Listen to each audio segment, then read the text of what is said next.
Bueno, vamos a hacer como una pasadita de las cosas más importantes de este ejercicio, o las cosas nuevas que se incorporaron.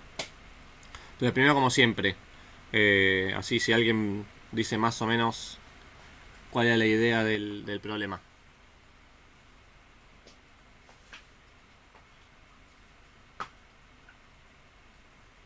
Bueno, se trató de... O sea, lo que se quería estudiar era la biomasa de ratones, ahora no sé la palabra, pero que comen granos, granívoros, Granívoros. eh, en una comunidad. Sí, Entonces, esa sería como nuestra variable respuesta, la biomasa de ratones.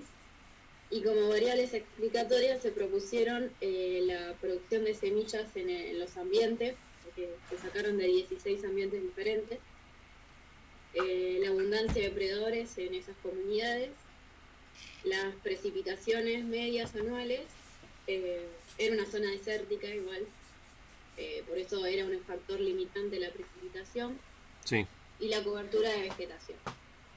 Entonces, bien. Ahora, ¿qué tipo de estudio es este? observacional. Bien, estamos, o sea, completamente de acuerdo que este es netamente observacional. Acá tengo un error, después lo arreglo. ¿Y eso qué diferencia trae de los experimentales? Que es súper importante.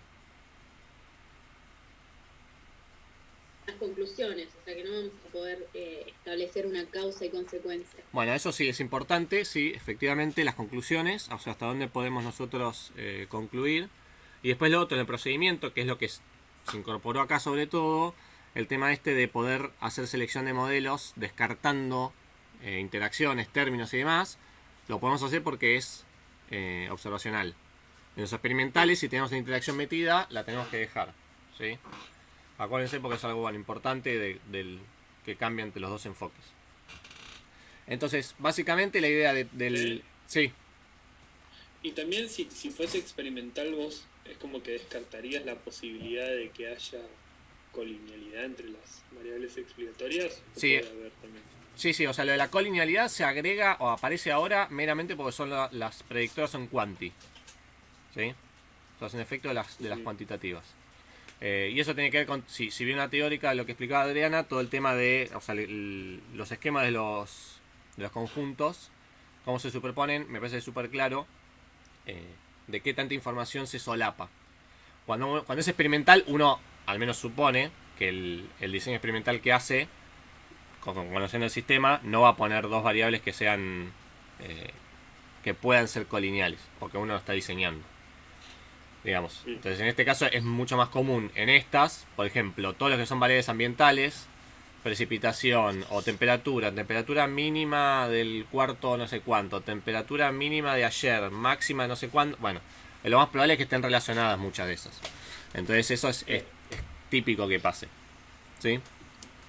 Bueno, después el tema de la población objetivo o hasta dónde nosotros nos podemos mover, acá juega un poquito el tema de las localidades con hasta dónde nosotros podemos llegar a extrapolar después.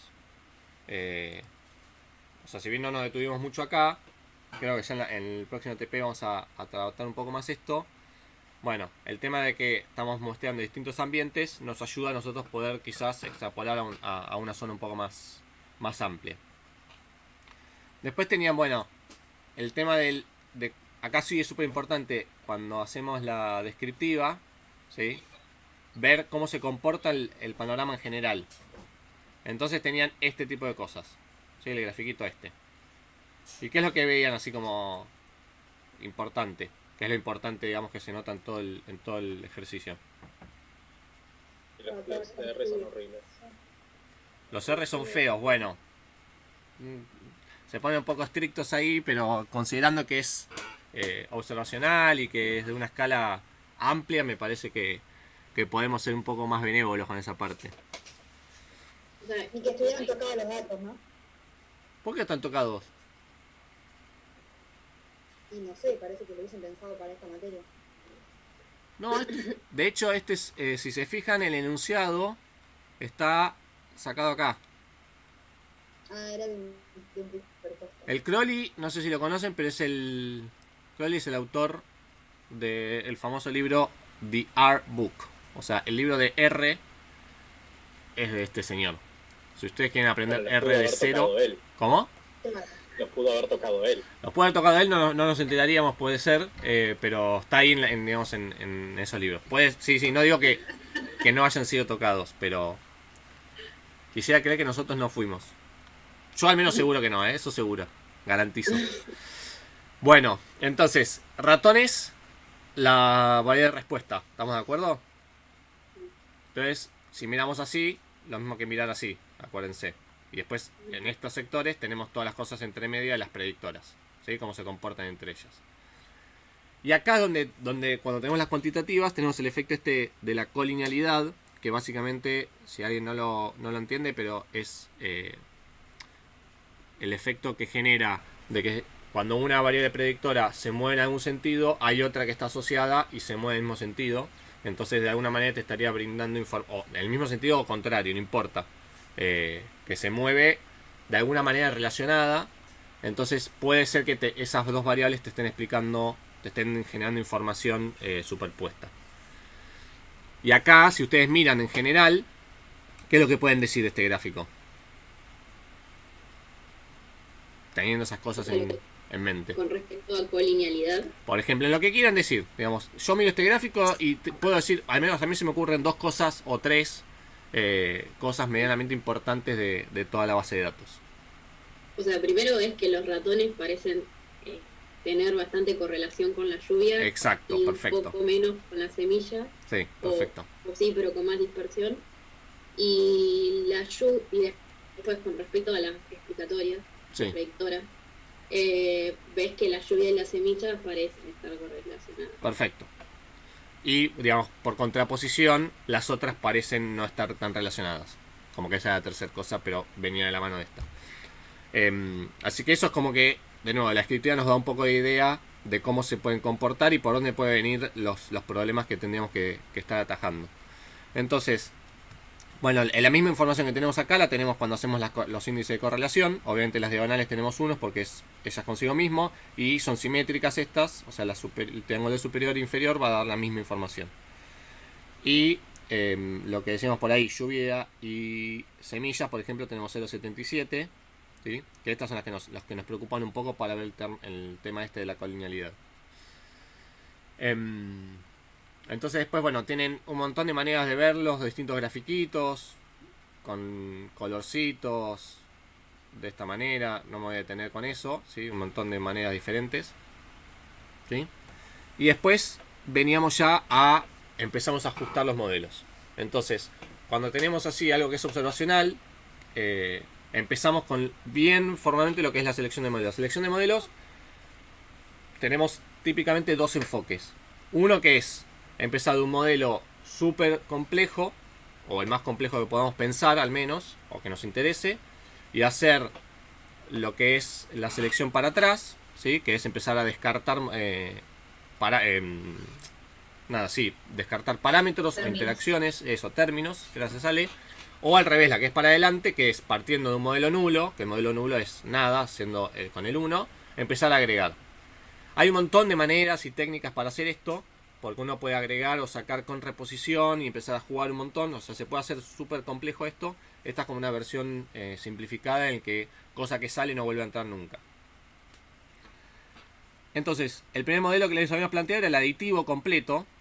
¿Sí? Aditivo porque tiene las cuatro predictoras sumadas y no tenemos interacción ahí. Fíjense que ya acá tenemos 4 predictoras. Puede estallar bastante complejo el tema de las de interacción. ¿Por qué planteamos interacción o por qué no? Bueno, en este caso, más que nada para que no sea súper largo el script, pero uno cuando trabaja puede no plantear la interacción si tiene alguna hipótesis de que, o al menos no tiene una hipótesis que justifique poner la interacción. Entonces ahí uno puede jugar en función de la simplicidad de lo que está tratando de probar y que no hay ninguna hipótesis plausible o al menos fuerte para decir, che, se justifica que ponga la interacción. Pero siempre se puede poner, se puede hacer bastante más engorroso esto, pero digamos acá es donde uno justifica por conocimiento del sistema cuál es el modelo con el que inicia.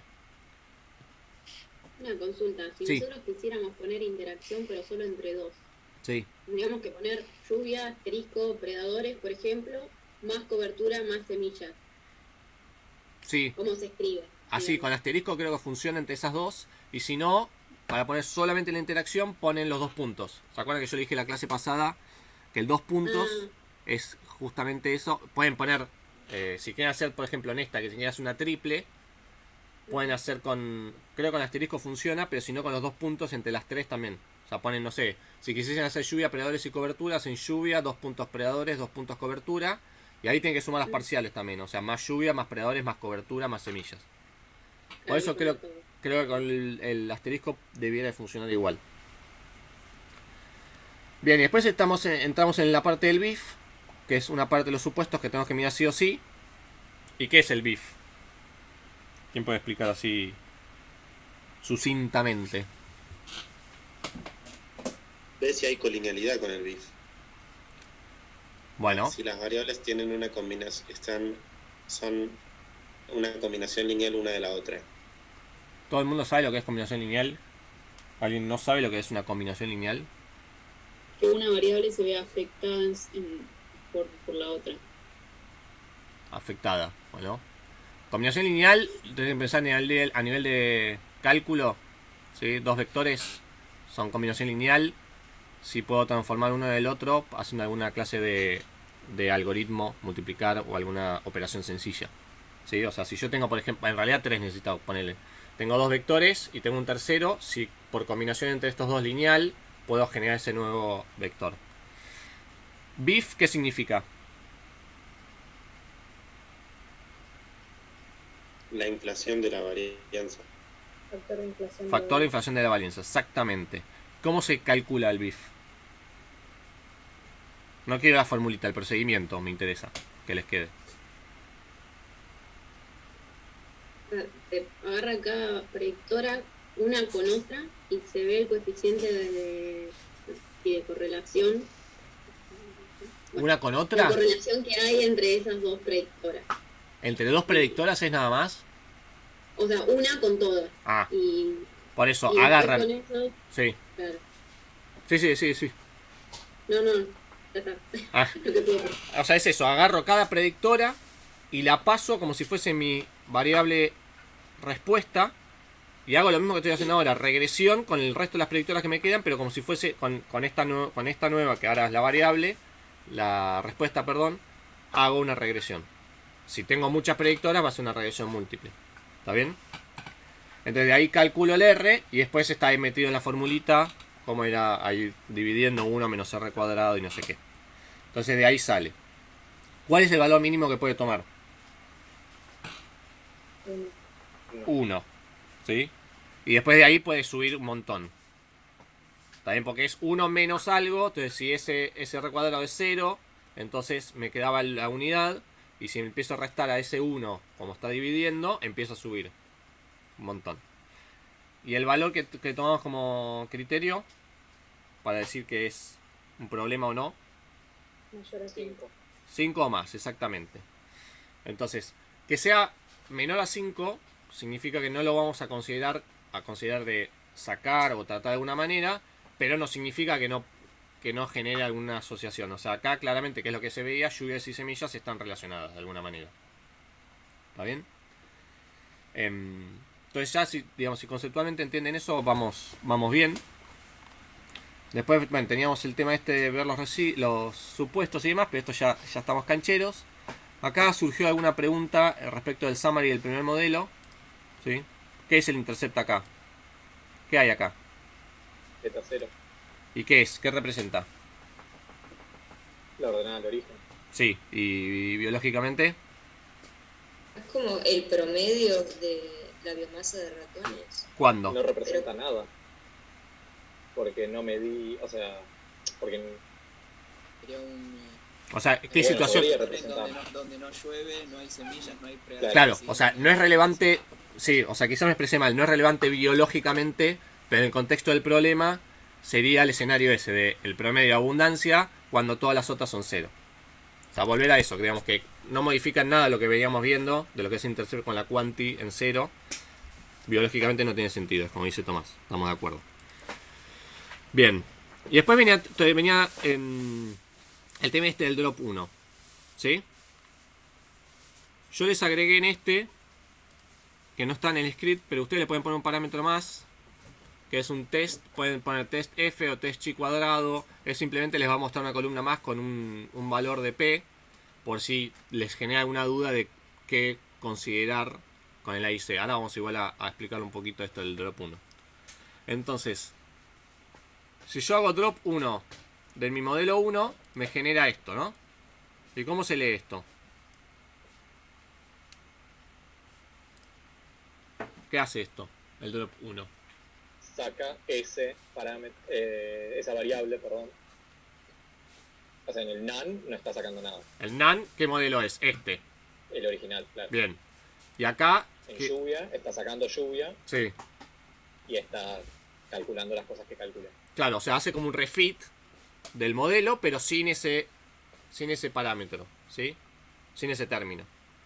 ¿Y el de f qué es entonces? Los grados de libertad ganados. O sea, la diferencia. La diferencia, exactamente. La suma de cuadrados acá, ¿qué es? El nuevo, el viejo menos el nuevo. La diferencia de la suma de cuadrados entre los dos modelos.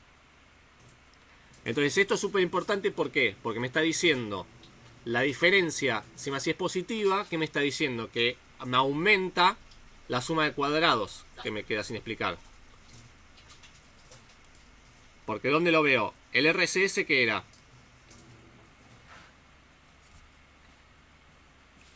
Suma de cuadrados residuales. Suma de cuadrados residuales, que es que lo no explicado, ¿sí? Entonces la de mi modelo original es 43, casi. La que no tiene lluvia, ¿cuánto me queda en el residual? 94. O sea, se me incrementó 51,7. Entonces, por más que esto lo indique, tienen que poder visualizar que al incrementárseme la suma de cuadrados residual, se me está incrementando lo no explicado en términos de varianza. Entonces es peor modelo. ¿Sí? ¿Eso lo ven? Sí. Sí. Bien. Que es coincidente con el AIC que calcula entre los dos, que aumenta un montón. Y acá tengo, bueno, el F y el P y demás. ¿Sí? Si miro predadores... Una pregunta, Sí. José, o sea, ese valor, ¿qué prueba de hipótesis estaría testeando ahí? ¿Que hay una modificación en la varianza? En este. Está poniendo a o prueba es el H0. que la diferencia de la suma de cuadrados si es significativa o no. Ok, genial. Porque en la de predadores, fíjate que el F que tenés acá es nada casi. Y tiene que ver con esto. ¿Con qué? Con que la suma de cuadrados residual por haber sacado predadores es casi igual a la del modelo NaN. Entonces la suma de cuadrados en diferencia es 0. ¿Y qué pasa con el AIC? Comparado con este. Disminuye. ¿Y por qué disminuye? Si no estoy sacándole ningún... O sea, estoy manteniendo la misma suma de cuadrados residual. Pero no le sacas un parámetro. Exactamente. Estoy ganando en que tengo que estimar un parámetro menos. ¿Se acuerdan que la IC tiene las dos componentes? ¿Cuánto explico y cuánto me costó? Me penaliza por parámetros. Entonces ahí está la diferencia y por eso elegiría este, que es más simple y tengo que estimar menos. Bueno, así hace con todos, ¿no? Entonces acá lo que uno agarra y dice, bueno, ¿cuál saco? Entonces en principio uno saca la que me genera menos problema, ¿sí? O la que me generaría más ganancia. Por eso arrancan con predadores, ¿sí? Y ustedes tienen en el script un refiteo del modelo, o sea, escribiéndolo de vuelta, M2. Acá tenemos, bueno, acá tienen M1, LM, bla, bla, bla, bla. Y hay una función que se llama, ya se la dejé acá, que se llama update. Se la dejo para que la tengan y que la puedan incorporar. Update lo que hace es toma un modelo, ¿sí? Y después tienen el cosito este circunflexo, o no sé si es el circunflexo, pero el chuflito este. Y tienen lo que hay a la izquierda de esto, que es variable respuesta. Y lo que hay a la derecha son todas las predictoras. Entonces lo que hace es agarra el modelo y ustedes le pueden decir si le sacan o le agregan cosas a la izquierda o si le sacan o le agregan cosas a la derecha. Lo que está a la izquierda, si le ponen un punto, el punto significa mantener todo lo que estaba igual. ¿Sí? O sea, agregame todo lo que estaba antes. Y a la derecha tienen todo lo que estaba antes menos predadores. Entonces es, hacer un update del modelo tal cual como estaba. Si yo le hice modelado a varianza, si yo le hice todas esas cosas, no tengo que estar escribiendo todo. Yo podría hacer así, hacerme un update de ese modelo y simplemente mantenerlo igual, pero sacarle predadores nada más. ¿Está bien? ¿Se entendió cómo se lee esto? Sí, sí. O sea, lo pueden hacer... Me quedó una duda. Sí. O sea, no entiendo eso de la derecha y la izquierda. A la derecha y a la izquierda del... Espera que aumento un poquito. Sí, o Del- sea, como ratones. del chuflito el este, circunflexo, claro. sos derecha e izquierda. Claro, exactamente. A la izquierda de esto tenés la respuesta, que es ratones, y a la derecha todas las predictoras. Ahí Sí. está, gracias. O sea, yo se lo puse así porque me parece que está bueno, que es algo útil y además es súper legible en qué se diferencian los dos modelos, en vez de tener que escribir todo de vuelta. Bueno, tienen todo lo mismo, ¿sí? Y nosotros teníamos una duda. Sí, dale. Como que no nos parecieron que daban tan bien los supuestos. Y en el caso de que tener que modelar varianzas, no sabíamos como en qué momento había que hacerlo. Como que, O sea, lo hacemos. sí, antes de seguir comparando, ustedes tendrían que corregir un modelo para que entre a competir. O sea, si ustedes calculan un modelo y ya no cumple supuestos, o lo corrigen o ese modelo ni siquiera lo pueden tomar en cuenta. Okay. Claramente. O sea, nos da esto, no nos gusta. Modelamos varianzas, elegimos el mejor y ahí pasamos a sacarle otra predictora. Exactamente. Perfecto. Gracias. Ahora, en este escenario, bueno, esto puede ser que sea medio feo. Esta no está tan fea, por ejemplo. Si usted le generó medio ruido acá, yo no tomaría no lo tomaría tan feo. Este quizás es un poco más feito. Ahora igual encontramos una... Bueno, yo encontré, Ale ya la conocía, una función que hace un ggplot con un poquito de ayuda, que ahora lo tengo más abajo, que puede llegar a ayudar un poco a la visualización de los ggplots. Ahora creo que está por ahí, ahora más abajo está y se los muestro. Entonces bueno, esto después es lo mismo, pero por ejemplo en este hacíamos el ANOVA de dos modelos.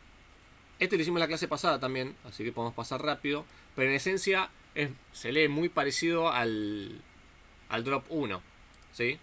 Acuérdense que lo único importante es que acá tienen que tener dos modelos que sean anidados, que anidados significa que matando un término de uno, por ejemplo, puedo llegar al otro. Entonces, ¿qué es lo que tengo acá? En este caso, los grados de libertad, pero ¿cuáles? Los residuales. Si estoy hablando de grados de libertad residuales, ¿qué me conviene? ¿Tener pocos o muchos? Muchos. Muchos. Eso es súper importante. ¿Por qué? Si piensan de nuevo lo que es fuente de variación, tenemos un F, el estadístico F se hace con cuadrado medio del tratamiento dividido cuadrado medio de lo residual. El cuadrado medio residual se hace siempre como suma de cuadrados dividido grado de libertad. Si yo quiero que lo de abajo sea chiquitito, si tengo grado de libertad muy grande, puedo minimizar esa cuadrado medio. O la suma de cuadrados es chica, que está en una poca varianza. Y acá hace lo mismo, ¿no? Mira los grados de libertad residuales, la diferencia entre los grados de libertad, mira la diferencia entre la suma de cuadrados y pone a prueba eso. ¿Va bien? Perdón. Sí. Ahí que la diferencia sea negativa, o sea, el modelo 2, que tiene 12 grados de libertad residuales, o sea, aumentó, lo que no explica. Pero como estoy ganando un grado de libertad más, ¿estoy feliz? ¿O claro. Estoy leyendo mal? Sí, está perfecto. Porque acá ganás, igual, o sea, aumentó, pero aumentó nada. Entonces, sí. aumenta nada, No pero es gana uno de estos. significativo lo que aumenta. ¿Cómo? Y además no es significativo lo que aumenta. Claro. O sea, Pues, aumenta, pero no es significativo. Pero te quedás con el más sencillo por parsimonia. que en este caso, como decías vos, Tomás, es gano uno acá. Bueno, después tiene... Igual nosotros ahí teníamos... No, sí, pregunta. No, sí, mi pregunta es, ahí la H0, o sea, lo que no está rechazando sería que, o sea, tus dos modelos son iguales. Sí, o sea, pone a prueba ¿qué es esto, lo que que la diferencia es cómo lo mismo, que la diferencia es la suma de diferencia, cuadrados. sí. Sí, Ok. si es distinta de 0 o no.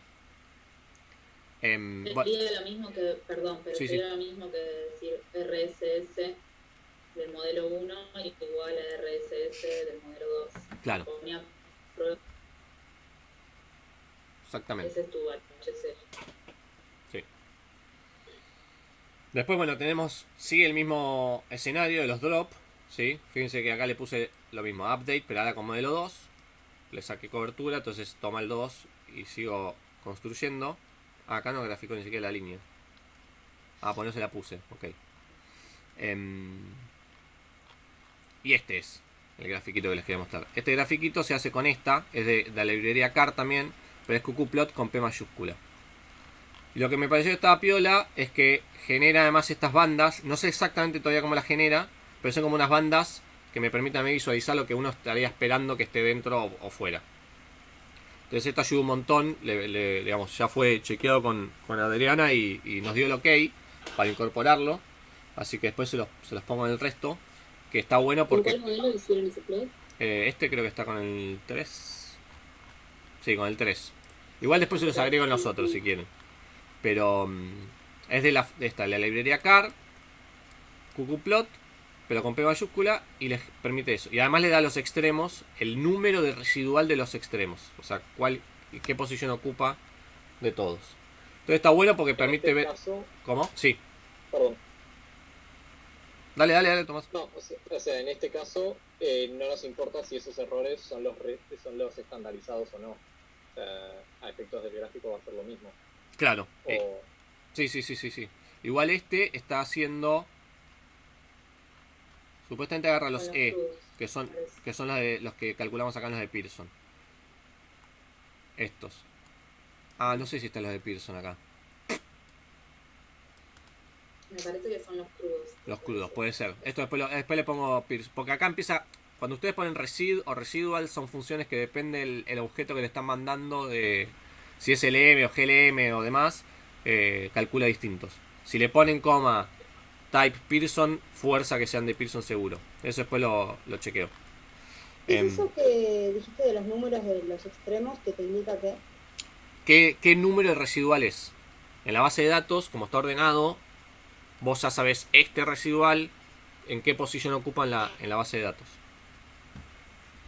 ¿Sí? No es el valor, sino el número que ocupa, la posición que ocupa. Es el residuo de la observación 3. Claro. Eso del tipo Pearson para los errores, eso no hace que sean como el error estándar. Como el error estándar. Claro, o sea, cuando los metíamos en el GLS, sí, porque no te dejaba poner la función R estándar, lo que hacíamos era, por ejemplo, para plotear los residuos versus predichos, usábamos residuals del modelo type Pearson. Claro, esos. Yo me imaginé que... sí. Claro, por eso, pero lo hace como si fueran residuos estándar, porque, por ejemplo, en esa función no te deja usar la función R estándar. No sé si me explico. No, sí te deja... Estoy básicamente si es lo mismo residuals type Pearson que R estándar. Lo que pasa es, la estandarización hay distintas maneras de estandarizar. Vos podés estandarizar por la raíz cuadrada nomás, o podés... lo conservativo y lo mejor es ponerle siempre type Pearson. Y esta creo que por defecto viene con type Pearson. Pero hay distintas maneras de estandarizar. Por eso digamos, lo que les conviene es poner siempre type Pearson y ya. Perfecto. ¿Sí? Y con ese plot nuevo que nos mostraste, o sea, vemos mejor la normalidad, digamos. Claro, es como más... Nos ayuda a ver eso. A decir, bueno, le creemos un poco más. ¿Sí? Hacemos la vista gorda. Claro, exactamente. Hacemos la vista gorda. Sí. Ramón. Pero cuando tenés muchos datos, que los extremos se ven bastante más feos, cuando lo graficas con esto, esos datos que vos crees que se ven horribles terminan dentro de la banda de confianza, entonces te empezás a quedar un poquito más tranquilo. Ramón, Me lo aclaró Ale. joya. Gracias. Bueno, acá tenemos a Nova, o sea, va increyendo, podemos hacer entre 3 modelos y hacer lo mismo, siempre que sean anidados. Pero fíjense que siempre es contra el primero, no, contra el anterior. Entonces yo tengo modelo 1, es el de las 4. Entonces modelo 2 acá tiene diferencia -1. Entonces comparas contra el anterior, o sea, hace 2 contra 1. Y este, también tengo -1. Y si hacen las cuentas van a ver que es modelo 3 contra modelo 2. Pues está pensado así como de manera jerárquica. Es decir, bueno, si yo me quedo con este y este se deslinda del siguiente, por eso son anidados. Bueno, entonces voy así construyendo jerárquicamente. Entonces esta es respecto del anterior. ¿Sí? Bien. Entonces, bueno, tenían ahí, siguen infinita. Sí, Y entonces ahí el último valor es respecto del modelo 1 o del modelo 2. no, del 2, del que está acá, del 2. Que es el que está acá. O sea, ya le saqué predadores y ahora me fijo si sacarle cobertura perjudica o no. ¿Sí? Algo que nos habían comentado en la teórica es que cuando nosotros hicimos el BIF y vimos que quedaba cercano a 1 para cobertura y para predadores, lo que nos dijo Adriana es, bueno, si nos dio así significa que son independientes de las otras. Y si ya en la prueba, o sea, haciendo el summary, vemos que el estimador dio no significativo, de entrada los podemos volar a predador y cobertura porque ya sabemos, o sea, podemos confiar en su p-valor y sabemos que son no significativos y que no están explicando nada de la variable de respuesta. Sí, al ser, o sea, efectivamente, si da el BIF 1, con lo cual no van a interactuar, vos estás confiada que por más que saques una, no va a estar relacionada con esa. Así que está bien, sí, se puede hacer, digamos, perfectamente. Esto como más robotito, si querés, sin pensarla mucho. Pero si tenés un montón de variables, quizás tiene sentido matar de toque, si podés, antes de seguir. Pero en ese caso vamos a estar asegurándonos que no haya colinealidad, pero no que no explique varianza de tu variable de respuesta. No, pero eso es... No necesario. No, lo que decía ella es que si desde el summary, en un modelo aditivo, porque no lo planteaste como interacción, pero si tenés un BIF de 1 o casi clavado en 1, con lo cual no interactúa, no tenés ninguna colinealidad con las otras, y el incorporar esa variable no te está aportando porque no es significativa, podés tener cierta confianza que si la sacás no vas a estar modificando nada. La podés matar ya de una. Ok, pero mirando el aporte de esa variable explicatoria En el summary. O sea, de la respuesta. Tenés que mirarla con el summary, sí, eso sí, ahí sí seguro. Tenés que poner la prueba. Bueno, seguimos así infinitamente. Acá, por ejemplo, el modelo 4 era agregando una interacción en particular. Entonces acá tienen cómo se agregaría una interacción en particular. En vez de menos es más. Y la interacción esa, con los dos puntitos. Si después la pueden chumear, es un detalle nomás. Bueno, así seguían comparando y demás, ¿sí?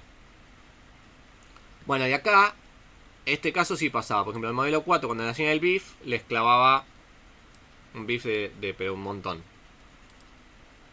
Y eso simplemente es, si lo vieron todos, es por una relación matemática nada más de que ustedes al estar multiplicando o que construyendo una variable nueva por multiplicación de dos variables, están forzando una colinealidad, porque están construyéndola con los mismos valores.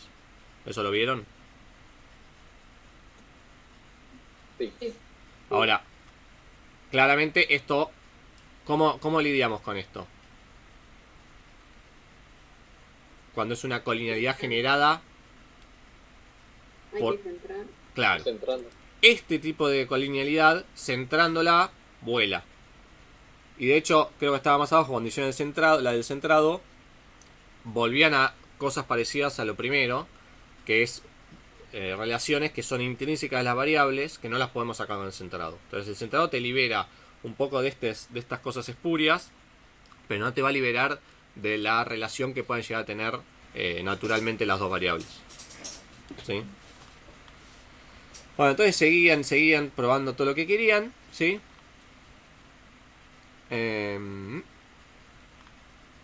Y acá llegaban, bueno, si llegaban a esta parte, la de comparación de modelos, acá es la parte de hacer simplemente una tablita, en el cual, bueno, comparando cómo podíamos seleccionar modelos, ¿sí?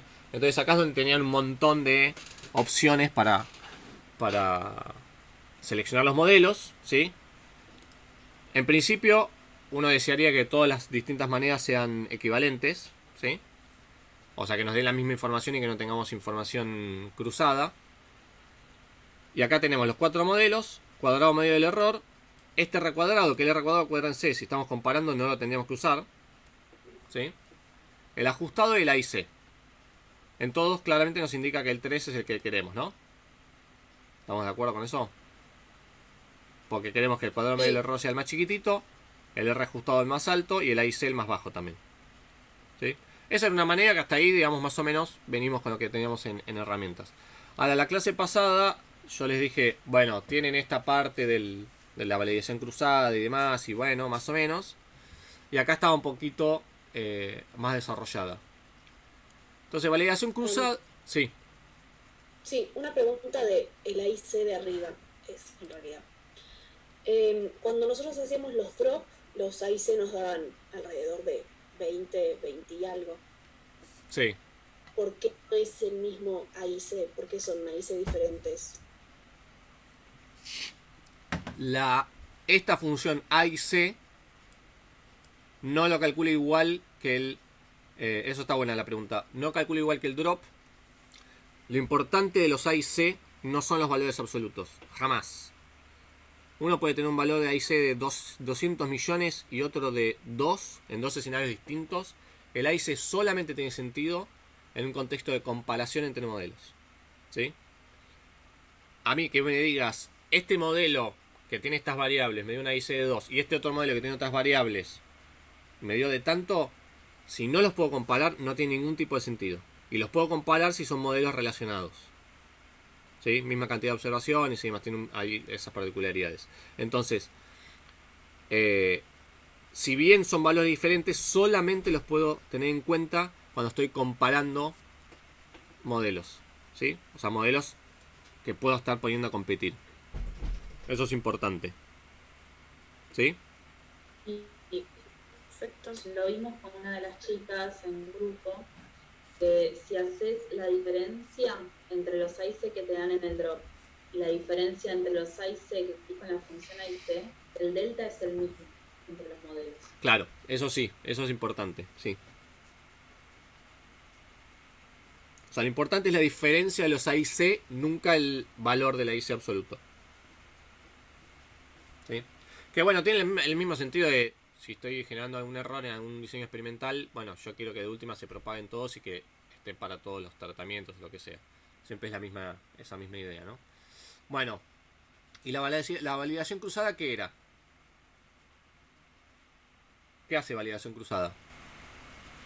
Agarrar o sea, vos tenés una base de datos. Sí. Y agarras, y una parte la usás para fabricar un modelo. Y con ese modelo intentás explicar, o te fijas cuán bien explica a la otra parte del set de datos. Bien. ¿Y cuántos elijo? O sea, ¿cómo elijo eso? Como que, o sea, acá en este caso, que creo que es leave one out, era de n datos, agarrabas n-1 para fabricar un modelo. Sí. E ibas... Esa parte de ahí yo mucho, igual se me desdibuja un poco. Ajá. Pero lo que vas haciendo es rotando quién es ese que vas dejando afuera. Exactamente. O sea, imagínense que tienen, si fuesen un vector de observaciones, agarran el primero y usan todos los otros para estimar un modelo. Después vuelven, el primero va a entrar, pero el segundo no. Estiman y después predicen ese valor que no tienen, que no está en la base, ¿sí? Entonces siempre van iterando. Por cada rotación, ¿cómo? ¿Fabricás un nuevo modelo? O sí. sea, por cada... Sí. ¿Y cómo haces después para juntar todo? ¿O no lo juntás? Ahí es donde... Cuando acá, sí, que bueno, es lo que te interesa después calcular. Esta es la observación que queda afuera, ¿sí? La i-ésima observación. Y vos predecís, o sea, que tu modelo predice algún valor. Entonces vos le decís, quiero predecir un valor de esta condición en estas características. Y este es el que vos generás, como si fuese como el modelo predict de tu modelo. Querés generar esta observación. Entonces, cada modelo, en el if one out, cada modelo va a tener que predecir el valor que quedó fuera. Que el valor que quedó fuera va a ser el predicho de la característica. O sea, tal nivel de predadores, o sea, tal nivel de las predictoras. ¿Se entiende eso? Sí, pero ¿cómo va a ser mi modelo final? O sea, la respuesta final, ¿no? O sea, yo estoy queriendo fabricar un modelo. Sí. O sea, ¿cuál va a ser mi beta 0, beta 1? O sea, si tengo n rotaciones, voy a tener n beta 0, n beta 1, así. Claro, pero bueno, o sea, no te cambia, te va a cambiar el valor estimado mínimamente, quizás, o no, depende, pero no te va a cambiar la cantidad de beta ceros y demás, porque el modelo es el mismo, la cantidad de predictoras que tenés metidas. Vos, una vez que llegaste al modelo, a uno de los modelos, por ejemplo acá, el if one out acá, bueno, acá quedó porque estuve jugando, después lo saco, pero el if one out, ¿sí? Ustedes hacen, bueno, voy a estimar, o voy a poner a competir al modelo 1. El modelo 1 tiene estas 4 predictoras. Entonces, para estas 4 predictoras, yo voy a hacer 15 estimaciones, ¿sí? Porque tengo 16 datos. Entonces, en esas 15 estimaciones, de este modelo nada más, lo que voy a hacer es agarrar el primer valor, lo dejo afuera, estimo con los otros y predigo ese valor. Y así hago con todos. Y a esos es a los que yo le calculo esto que estaba acá, el error cuadrático medio de predicción, ¿sí?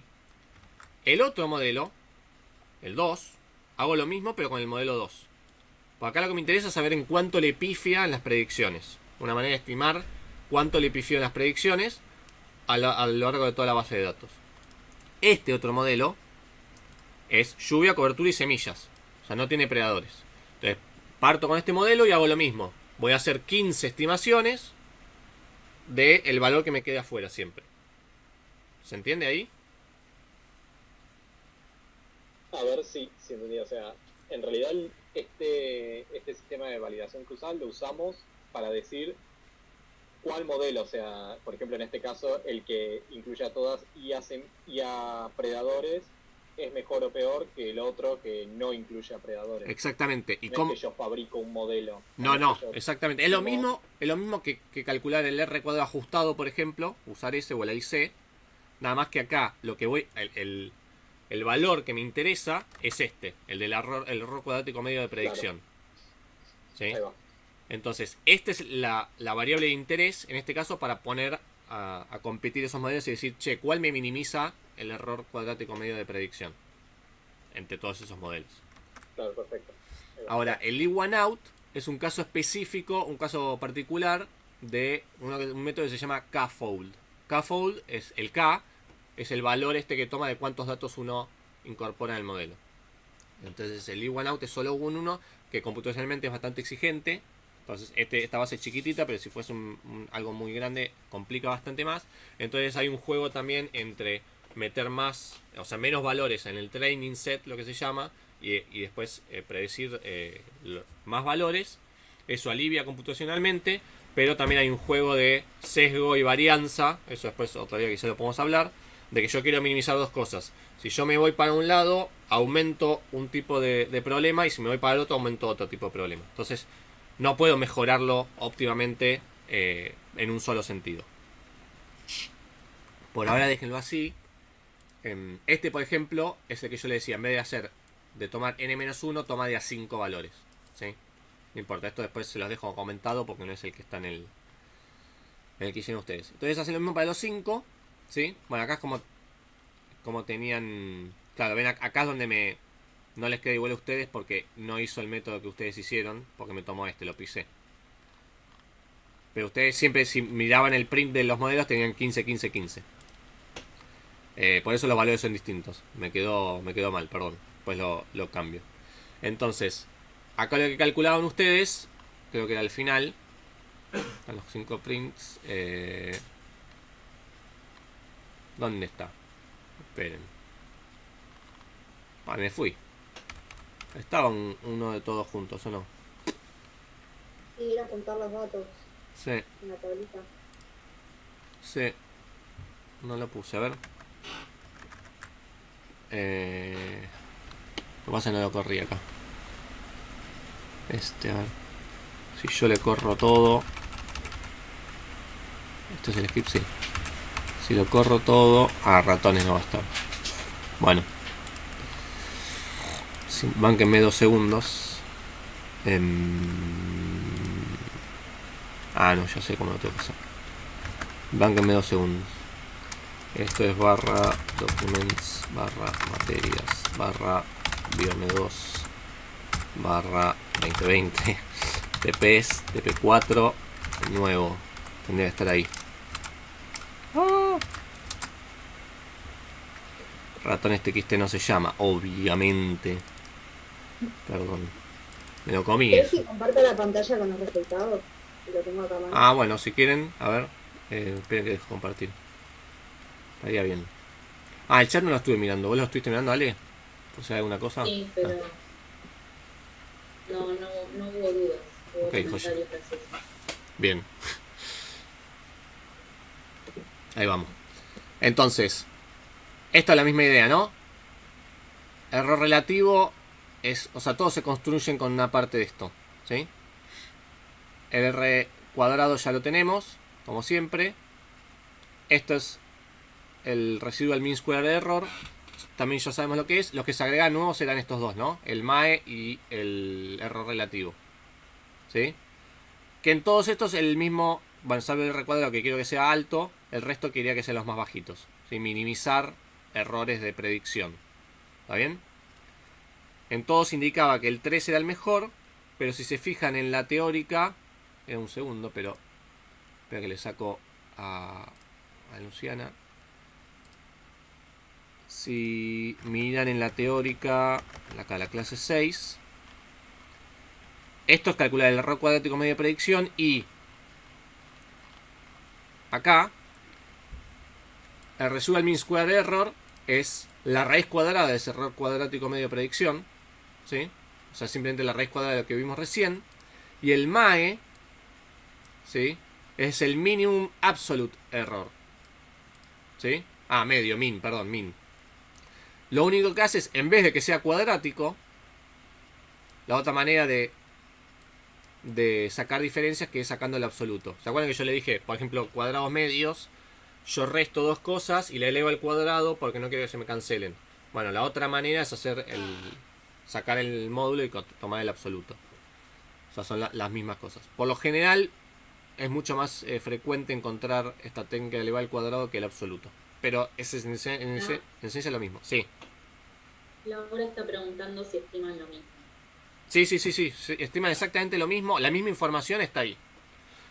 ¿Por qué se usa uno u otro? Bueno, ahí ya puede ser con la cosa de que en alguna situación converjan de otra manera o distintos. Pueden tener particularidades matemáticas que a mí claramente ya ahí me escapan. ¿Sí? Entonces, no, acá no.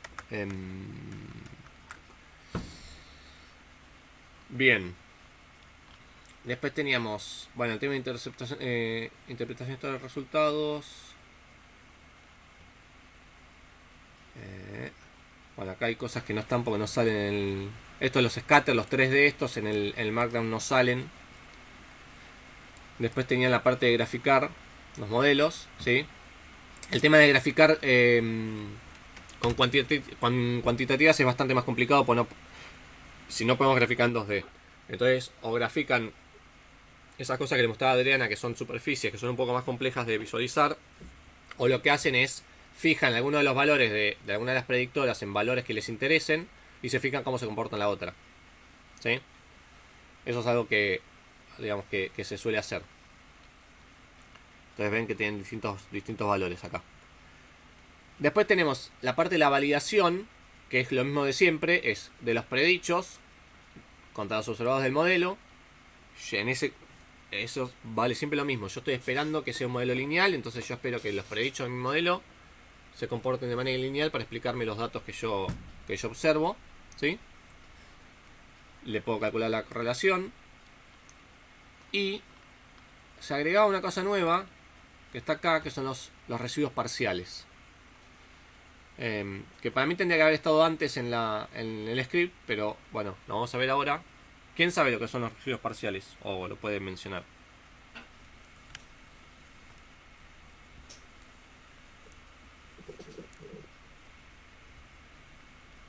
¿Nadie? Sería con respecto a lo predicho, pero solo por lluvia o solo por semilla. Con respecto Con a las otras variables fijadas, ¿o no? lo predicho, Acá, o lo observado y predicho. No sé. fíjense O sea, lo que la sí. diferencia entre lo observado y lo predicho, sí son residuos. Ahora, también, pero digamos, ¿qué parte cumple dentro del modelo? O sea, ¿por qué lo haríamos? ¿Qué es lo que queremos ver con un gráfico de estos? O sea, ¿qué información me interesa? ¿No queremos ver el efecto de una variable con la otra fijada constante? No. Sí, no, o sea, Queremos ver si sí. los residuos tienen una distribución normal. No, estamos hablando de la parte lineal, ¿sí? Acá. ¿Se acuerdan que cuando nosotros tenemos regresión lineal simple, nosotros lo que vemos es, graficamos y vemos que haya una tendencia lineal? El problema cuando tenemos más de una predictora cuantitativa es que nosotros podemos ver el efecto en conjunto, pero lo que nos interesa en realidad es cómo se comporta cada una de esas predictoras, ¿sí? Cuando la otra se mantiene constante. Entonces el gráfico de residuos parciales no es más que ver exactamente eso, ver cómo se comporta una de las predictoras, ¿sí? Manteniendo lo otro constante, que es lo que estaría acá dentro del res este de acá. Entonces, lo único que me interesa de este gráfico es que tenga una onda más o menos lineal. Surgió una discusión no en este, sino en este, ¿sí? Que acá uno dice, bueno, tengo la línea ahí, pero ¿dónde está la linealidad? ¿Sí? Lo tomo. Ahí, digamos, entiendo si alguno me discute, che, acá me está diciendo que es lineal porque la línea está negra. Lo puedo considerar porque incluso podría hacer algo por acá y va mejor, ¿sí? La línea esta, no sé cómo la calcula. Eso lo podría buscar el PR plot, el partial plot este. Cómo calcula esta línea. Si es que la está tirando tipo un upline que empiece en 0, 0 y tire para arriba. O si está haciendo alguna estimación. Pero, digamos, lo conceptual es que lo único que me interesa ver acá es eso. Que para cada una de las predictoras, ¿sí? Teniendo en cuenta la otra, manteniendo la constante, que tenga un comportamiento lineal. Para un lado o para el otro, no importa. En este caso es... José, sí. ¿no tenés una prueba de hipótesis para eso? No, estos son gráficos diagnósticos como era el otro. Si existe una de prueba de hipótesis, no sé, tendría que buscar si existe una. Igual vale lo de siempre, ¿no? Yo las detesto, esas pruebas de hipótesis para eso. Pero... O sea, en realidad vos recién ahora estarías como corroborando el supuesto de linealidad, sí, cuando podés, sí, cuando te descargaste como de todas las que no hacían como favor a tu modelo, y recién ahí decís, bueno, cada una por separado, ¿cumple el supuesto de linealidad con mi variable respuesta? ¿Eso estás haciendo? Sí, y uno podría decir, bueno, pero ¿por qué no lo hago a cada paso? Ahí entramos en un juego de... ¿Qué es lo que hago? ¿Me pongo a competir modelos que quizás no cumplen bien los supuestos? ¿O me juego a esto? Uno podría ser conservativo y hacer esto a cada instancia de evaluación, ¿sí? O sea, cuando yo hice, no sé, un drop de un modelo, bueno, me pongo a mirar ese modelo en particular, todas las cosas, a ver si tiene sentido seguir o no. Ahí entramos en un poco en un gris, porque si vos pasás por una zona del medio de modelos que quizás no están tan prolijos, pero llegás a un modelo que más o menos te convence, ¿qué haces? Porque llegaste solo por ese camino. Ahí es un poco más discutible, me parece. Si sos hiperpurista en decir, bueno, pero yo no pude haber llegado por este camino porque pasé por este modelo que lo hubiese descartado de una. ¿Sí? No tengo una posición cerrada a eso de decir, les conviene hacer esto u otro, u otra cosa. Ahí es como, se puede discutir un poco más fuerte, me parece. O sea que en realidad los supuestos que en serio corroborarías entre paso y paso, entre modelo y modelo, vendría a ser homocedasticidad y normalidad de los residuos. O sea, el más fuerte, el más complicado, siempre es el de homocedasticidad. ¿Sí? Pero también, ¿sí? ¿Cómo? Está bien, ok. Pero, también uno me podría decir, alguien me podría decir, che, sí, homocedasticidad es súper importante, ¿por qué? ¿Para qué cosa? ¿Para qué necesito más elasticidad?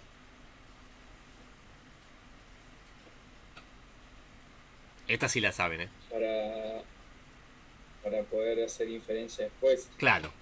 Y si yo tengo un modelo que después va a perder, como en la guerra, la homoelasticidad, ¿dónde la uso?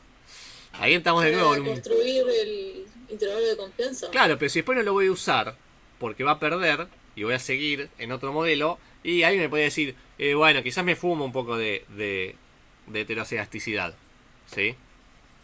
Estamos en esos grises de, bueno, hasta dónde sí, hasta dónde no. En este contexto... Aparte, sí. Perdón, y aparte recuerden que acá están considerando solamente 4 variables explicatorias en un estudio observacional, cuando en un estudio observacional por lo general tomás muchas más variables. Entonces imagínense tener que hacer la selección de modelos y aparte corroborar en todas las instancias linealidad. Te matás, perdón, sí.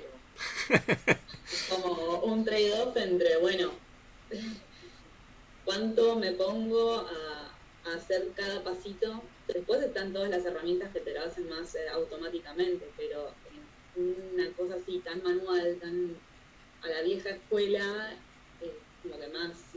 Sí. Pasás más horas frente a la pantalla. Muchas más. Y en este momento no está bueno. Bueno. Perdón, pero sí. no entendí bien qué es el gráfico de residuos parciales, ya que vemos ahí. Ves, fijando una de las predictoras, ¿sí? o ajustando por la otra predictora, ¿sí?